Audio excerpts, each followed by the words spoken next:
السلام علیکم ورحمۃ اللہ وبرکاتہ۔ میں محمد فضیل جمشید۔ سامعین، جیسا کہ آپ نے گزشتہ میں سنا کہ یہودی فلسطین میں داخل ہوئے اور انہوں نے کنعانیوں سے جنگ لڑی اور فتح نصیب ہوئی، جس میں انہیں فلسطین کے شہر اریحہ پر فتح ہوئی۔ اس کے بعد انہوں نے انبیاء کا قتل شروع کیا، جس پر اللہ رب العالمین نے انہیں ذلت کی زندگی دی اور کنعانیوں کے زیر تسلط کر دیا۔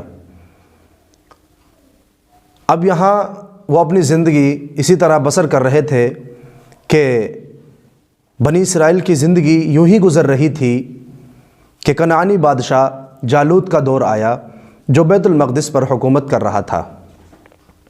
اس زمانے میں یہودی بہت بری حالت میں تھے، ان کی طاقت اور جمعیت ختم ہو چکی تھی۔ بنی اسرائیل نے اپنے نبی سے درخواست کی کہ ہمارے لیے کچھ کیا جائے اور ہمارے اوپر کوئی بادشاہ مقرر کیا جائے کہ جو ہمیں اس ذلت کی زندگی سے نکال کر ہماری عزت بحال کر سکے، تاکہ ہم اس کی سرکردگی میں کامیابی حاصل کریں۔ وقت کے نبی نے کہا کہ تمہارا ماضی بہت تاریک ہے، مجھے یقین نہیں ہے کہ اگر میں تمہارے لیے کوئی بادشاہ مقرر کروں تو تم اس کی بات مانو گے۔ انہوں نے کہا کہ ہم اس کی بات کیوں نہیں مانیں گے جو ہماری عزت دوبارہ بحال کرے۔ چنانچہ نبی نے کہا کہ اللہ تعالیٰ نے تمہارے لیے طالوت کو بادشاہ مقرر کیا۔ یہ سننا تھا کہ ان میں سے کسی نے بھی ان کی بات نہیں مانی اور طالوت علیہ السلام کو بادشاہ نہیں مانا، کیونکہ طالوت علیہ السلام ان میں سے نہیں تھے جن کے آباء و اجداد میں بادشاہت چلی آ رہی تھی۔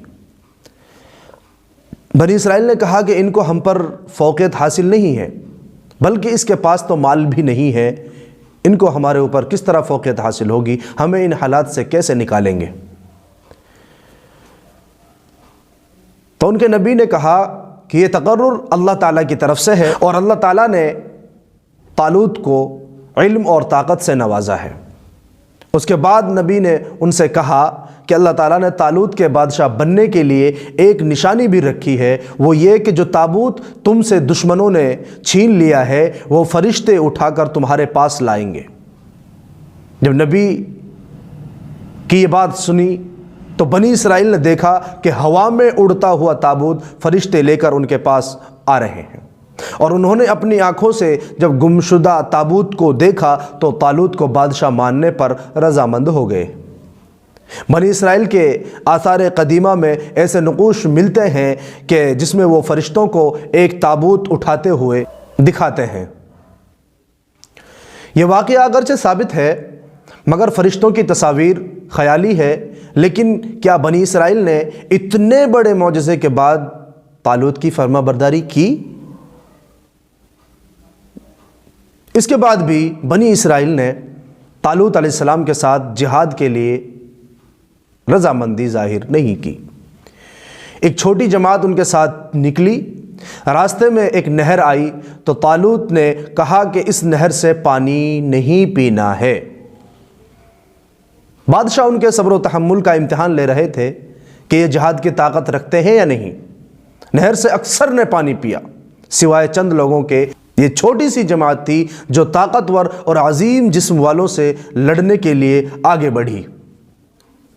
تو اس نے بادشاہ سے کہا، اس چھوٹی سی جماعت نے بادشاہ سے کہا کہ ہم میں اس عظیم لشکر کے ساتھ لڑنے کی طاقت نہیں ہے۔ اللہ تعالیٰ پر یقین کرنے والوں نے کہا کہ کتنی مرتبہ ایک چھوٹی جماعت ایک بڑی جماعت پر غالب آئی ہے۔ مورخین کہتے ہیں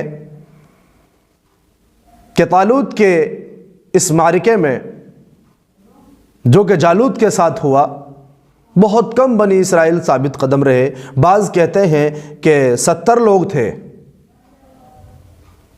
جالوت جب مقابلے کے لیے نکلا تو خوف کے مارے کوئی بھی اس کے مقابلے کے لیے نہیں نکلا۔ ایک نوجوان 16 سالہ عمر وہ تیار ہوا جس کا نام داؤد تھا، جو بعد میں ایک عظیم نبی بنا۔ طالوت نے اس کو واپس کر دیا اور اس کو چھوٹا اور کمزور سمجھ رہا تھا۔ طالوت علیہ السلام نے بنی اسرائیل کو مقابلے پر ابھارنے کے لیے کہا کہ جو جالوت کو قتل کر دے گا میں اس کے ساتھ اپنی بیٹی کا نکاح کروں گا اور میرے بعد وہ بادشاہ ہوگا۔ لیکن اس اعلان کے بعد بھی کوئی جالوت کے ساتھ لڑنے کو تیار نہیں ہوا۔ اس کے بعد طالوت نے حضرت داؤد علیہ السلام کو جانے کی اجازت دی۔ حضرت داؤد علیہ السلام جو ابھی چھوٹے تھے، ان کے ہاتھ میں ایک غلیل تھی اور اس میں ایک پتھر تھا جس سے انہوں نے جالوت پر وار کیا۔ ان کے سر پر لگا، زور سے لگا کہ اس کا سر پھٹ گیا اور وہ فوراً مر گیا۔ اس طرح جالوت کے لشکر کو شکست ہوئی۔ بنے رہیں ہمارے ساتھ اگلے تاریخ کو جاننے کے لیے اور اس بات کو جاننے کے لیے کہ یہود کب اور کس طرح یہاں آئے اور کتنے دن رہے اور آج وہ اپنی جاگیرداری ثابت کیسے کرتے ہیں۔